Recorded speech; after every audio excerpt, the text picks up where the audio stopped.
एक ऐसा सन्यासी जो अपने वैराग्य, ज्ञान, विवेक, ध्यान, साधना की सुगंध से प्राणी मात्र को आत्मानंद की अनुभूति करा रहा है। एक ऐसा प्रवचनकार जिसके प्रवचन श्रवण के लिए हर जाति, संप्रदाय, समाज, क्षेत्र के लोग आतुर रहते हैं। एक ऐसा आत्मार्थी संत जो श्रमण संस्कृति की लौ को भौतिकता की चकाचौंध में भी निरंतर प्रज्वलित रखने हेतु संकल्पित है।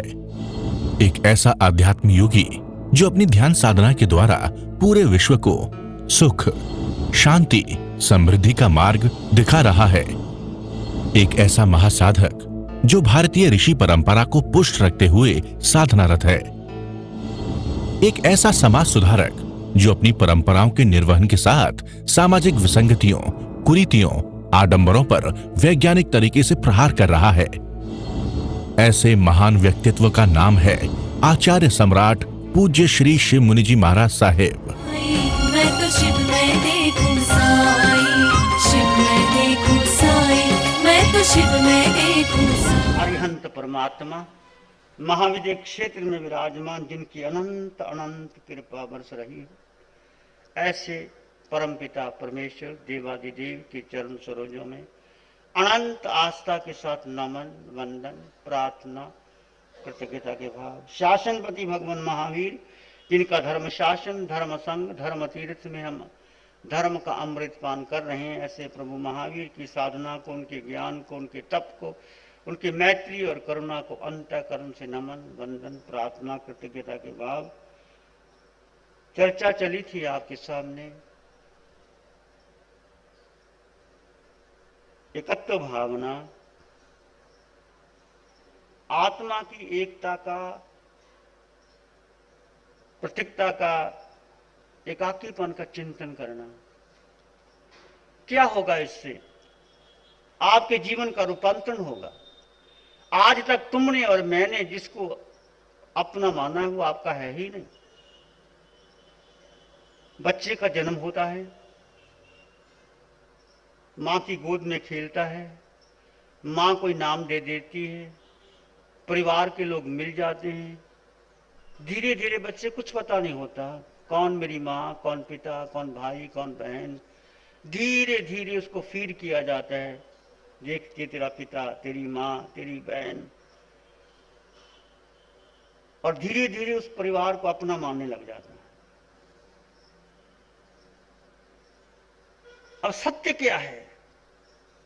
यदि आप धर्म को जानते होंगे, महावीर के धर्म को, वीतराग धर्म को जानते होंगे, तो बच्चा जब गर्भ में होता है मां के, तो मां बच्चे को संस्कार देती है। देख बेटे, शरीर से तेरी मां हूं, मैं तेरी मां नहीं। वो तेरे शरीर से पिता है मां, क्योंकि तुम्हारे पिता अरिहंत परमात्मा, तुम्हारी मां जिनवानी। क्योंकि आत्मा को कोई जन्म दे सकता है क्या? ऐसा कोई पिता, ऐसी कोई मां आज तक हुई ही नहीं जिसने आत्मा को जन्म दिया हो। आत्मा सदा काल से अनादि काल से 4 गति 84 लाख जीवा योनियों में हमारी यात्रा चल रही है। इस कारण कि हमने आत्मा को ठुकरा दिया और जो शरीर मिला उसको अपना मान करके पूरा जीवन, परिवार, पद, प्रतिष्ठा, संयोग, उसमें लगे रहे। उसको अपना मानना, शाश्वत मानना, और जो मुख्य था, जो था, उसको भूल ही गए। एकत्व का चिंतन करना। रहो घर में, कोई हर्जा नहीं है। परिवार में रहो, समाज में रहो, सबसे बर्ताव करो, परंतु वो मैं नहीं हूं, मैं आत्मा हूं। बस एक आत्मा को पकड़ लो, सब मिल जाएगा। और एक आत्मा को ठुकरा दिया तो तुमने जितना भी पाना था पा लिया। इससे कुछ होगा नहीं। होगा पुण्य मिल जाएगा, देवलोक चले जाओगे, राजा महाराजा बन जाओगे। और यदि पाप कर्म किया, आत्मा विभाव में गई, तो और गतियों में चले जाओगे। तो एकत्व का चिंतन किसने किया? मृगा पुत्र ने किया। आपने सुनी सारी घटना। मिर्जापुत्र के पास सब सामग्री थी। राजकुमार था, राजा का बेटा था, हीरे जवाहरात थे, महल थे और फर्श पर रतन जड़े हुए थे। अपनी रानियों के साथ सुख भोग रहा था, कोई कमी नहीं थी धन कमाने की। परंतु अपने महल की खिड़कियों में एक मुनि को देखा कि ऐसा मुनि तो मैंने कहीं देखा था। चिंतन करते, चिंतन करो, तुम्हारा जीवन चिंतन से आज तक हमने किसका चिंतन किया? कभी किसी की शादी में जाते तो क्या उसके घर गया, उसने इतने आइटम, कई बार हमारे पास आके लोग कहते हैं उसने 50 आइटम बनाई, 100 आइटम बनाई, ये फूल लगाई। चिंतन किसका करते? देह का, भोजन का, संयोगों का, खाने पीने का। घूमने गए, वहां देखा ऐसा बगीचा था, वहां देखा ये था। क्या है ये? सब नाशवान चीजों का चिंतन करते हो। तो अगर नाशवान ही होगा, अविनाशी का चिंतन करो, तो सदा सनातन तुम्हारे पास है, उसका चिंतन करोगे तो वैसे। तो मिर्जापुत्र का चिंतन इतना गहरा चला गया कि मैंने इस मुनि को देखा है, जरूर देखा है। देखते देखते जाति समन ज्ञान हो गया, देखते देखते पूरे जन्मों का आ गया कि मैं साधु बना, ये हुआ। देखते देखते नरकों के दुखों को भेदना में, बस नरकों के दुखों की वेदना देखी तो ये शरीर मेरा, ये मैं राजकुमार, ये आत्मा अनादिकाल से भटक रही है। बस निर्णय कर लिया, पक्का वैराग्य था। महलों से उतरते माता पिता के चरण पकड़ लिए, मां मैं दीक्षा लेना चाहता हूं। एक मुनि को देखा, दीक्षा लेना चाहता, बहुत समझाया। मां ने तो बेटा कोमल बेटा है, सुविधाओं में रहता है, कभी गर्म हवा देखी नहीं, कभी फूल मुरझाए देखे नहीं, तो क्या कर रहा है? नहीं मां, मैं सब जानता हूं, मैंने वो वेदनाओं को सहन किया है। इतना वर्णन आता है उत्तराध्ययन सूत्र के अंदर मिर्जापुत्र का कि मां मैंने इतनी वेदनाओं को सहन किया, पशु बना, पक्षी बना, नरक में नेरियों की वेदना को सहन किया, कुछ नहीं मिला, मुझे काटा गया, त्रासा गया, मारा गया, मेरे शरीर के टुकड़े टुकड़े करके मांस पका करके मुझे खिलाया गया, मेरे ही खून को कहा कि तू शराब बहुत अच्छी लगती थी ले शराब पी। सब तरह से वो कष्ट, भयंकर वेदना को मैंने सहन किया, ये कुछ नहीं। आखिर माता पिता ने आज्ञा दी, दीक्षा हुई और मृग की तरह चलता हुआ उसी जन्म में मोक्ष चले गए। कितनी बड़ी बात! यदि वो भोग भोगते, संसार लंबा कर लेते तो कितने जन्म बढ़ जाते। इसलिए शिक्षा मिलती है कि तुम्हारे पास जो भोग सामग्री है उसका थोड़ा त्याग करो, श्रावक के 12 वर्ष ग्रहण करो। अभी युवाचार्य जी फरमा रहे थे कि मर्यादा करो जीवन में। कितना परिग्रह चाहिए, कितना धन चाहिए, कितना बंगला चाहिए, सोने के लिए कितनी जगह चाहिए, कपड़े कितने पहनोगे, भोजन कितना करोगे, किस किस के लिए कमा के रखे जा रहे हो। तुम्हारा चिंतन तुम्हें सतमार्ग में लेके आएगा, और नहीं छोड़ोगे तो काल छुड़ा देगा। और जब तक वो संसार में तुम्हारा लेखा जोखा चलता है, फैक्ट्री का, घर का, दुकान का, वो तुम्हारी क्रिया तुम्हें लगती रहेगी। यदि आपने अंत कर दिया, छुट्टी हो गई। तो इस प्रकार का चिंतन करना, ये एकत्व भावना की बात। आप दूसरी आगे भावना चर्चा करते हैं, अनित्य भावना। अनित्य भावना क्या है? अनित्य भावना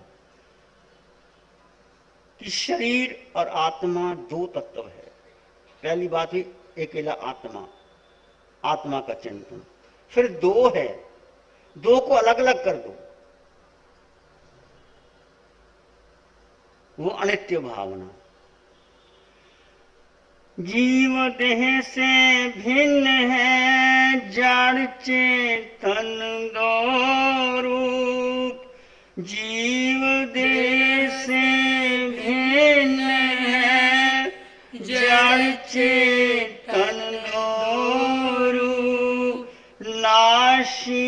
अविनाशी सदा क्षीर नीर स्वरूप नाशी अविनाशी सदा क्षीर नीर स्वरूप। ये आत्मा, ये जीव, ये देह जो मिली है, देह में आत्मा पर देह से भिन्न है। देह में रहती है आत्मा, देह से बिल्कुल अलग है। जड़ चेतन दोनों को अलग अलग करना, ये भेद विज्ञान है। इससे बड़ा विज्ञान कोई हो ही नहीं सकता, इससे बड़ा कोई धर्म हो ही नहीं सकता, इससे बड़ी कोई साधना हो ही नहीं सकती। ये वीतराग मार्ग है, अनंत तीर्थंकरों की साधना का मार्ग है। लोग आते हैं हमारे पास, कहते हैं कि हमें आज तक किसी ने बताया ही नहीं। मैंने कहा हमें नहीं पता था भाई, हम क्या करें। शास्त्र में पढ़ा लिखा, प्रवचन कर दिए, पुस्तकें लिख दिए, इससे समझ में नहीं आता। जब प्रभु की कृपा हुई, साधना मिली, तब समझ में आया। अब चर्चा करने की भी जरूरत नहीं, तुम चलो, शरीर चल रहा है, मैं आत्मा मात्र दृष्टा है। शरीर के गुणधर्म और आत्मा के गुणधर्म अलग अलग हैं, इकट्ठे रहते हुए भी जुदा हैं, दो मिले ही नहीं। ये संयोग, कर्म का संयोग, आयुष कर्म का संयोग, इकट्ठे हो गए, आयुष कर्म पूरा हो गया, देह अलग, आत्मा अलग, और कोई होने ले लेगा। नाशी अविनाशी सदा क्षीर नीर स्वरूप। नाशी, ये शरीर नाशवान है। अविनाशी कौन? आत्मा, उसका कभी नाश होता ही नहीं। वो कैसे मिले हैं? क्षीर नीर की तरह, दूध और पानी की तरह मिले हैं। दूध और पानी को मिला दो तो लगता नहीं है कि ये पानी है, दूध एक साथ हो जाते हैं। ऐसे देह और आत्मा के जो प्रदेश हैं वो देह के साथ ऐसे क्षीर नीर की तरह हो गए हैं, और हम अलग नहीं कर, परंतु विवेकी जन है उसको अलग करते हैं। जिस देह से आत्म रहे वह देह भी जब भिन्न है, तब क्या करें उनकी कथा जो क्षेत्र से भी अन्य है। जिस देह से आत्म रहे वह देह भी जब भिन्न है, तब क्या करें उनकी कथा जो क्षेत्र से भी अन्य है। भिन्न परिजन भिन्न पुरजन भिन्न ही धाम है। झिम बरसने लगी ऐसे गुरुवर की वाणी बिझरने लगी। ध्यान करेंगे, आंखें बंद, मन वचन काया शांत, शरीर शांत, विचार शांत, सृष्टि शांत, वातावरण शांत, हर दिशा हर किनारा शांत शांत शांत। सिर के सिरे से पांव के अंगूठे तक अपने भीतर शुद्ध चेतना का एहसास कीजिए। तुम केवल आत्मा हो, केवल आत्मा। आत्मा एक आत्म शब्द सबसे प्यारा है, सबसे ऊंचा है, सबसे गहरा है। एक आत्मा को साध लो, सब सज जाएगा। यदि आत्मा को नहीं साधा तो कुछ नहीं मिलेगा। पुण्य मिल जाएगा, फिर वापस लौटोगे।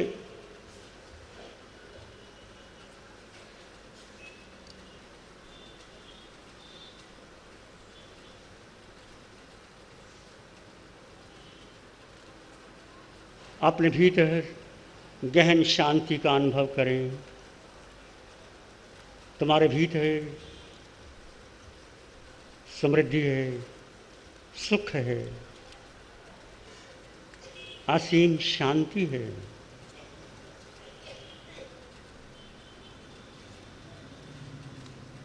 विचारों को महत्व ना दो, विचार आएंगे चले जाएंगे, तुम विचार नहीं।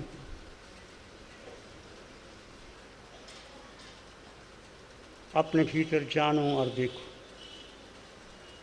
मैं कौन हूँ, मेरा स्वरूप क्या है, मेरे जीवन का लक्ष्य क्या है, लक्ष्य की प्राप्ति के लिए मैंने अभी तक क्या किया है।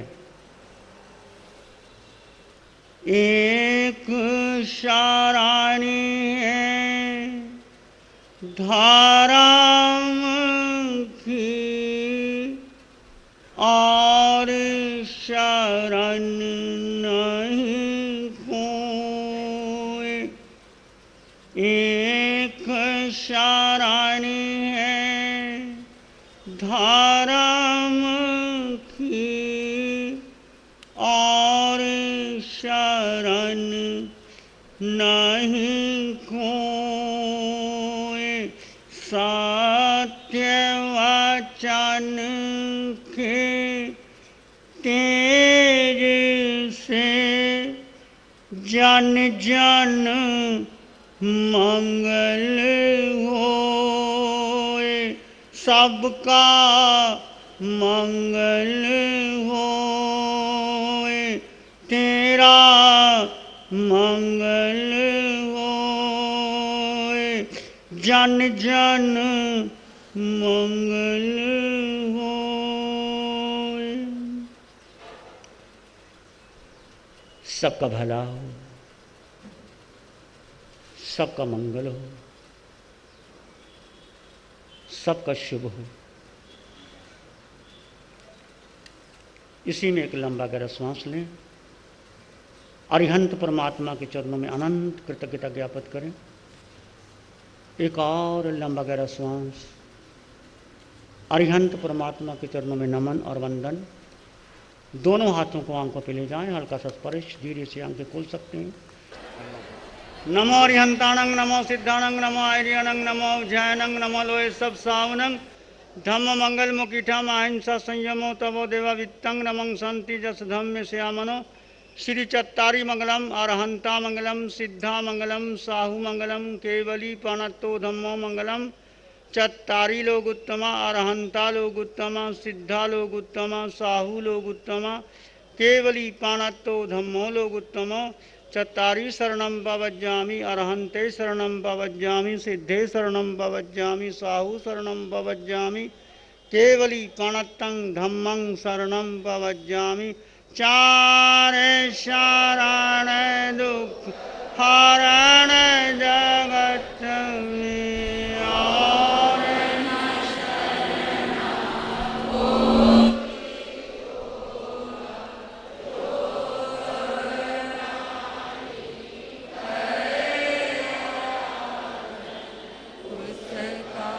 अजर अमर पद होगा उसका सदा बारिश की रिमझिम बरसने लगी, ऐसे गुरुवर की वाणी भी झरने लगी।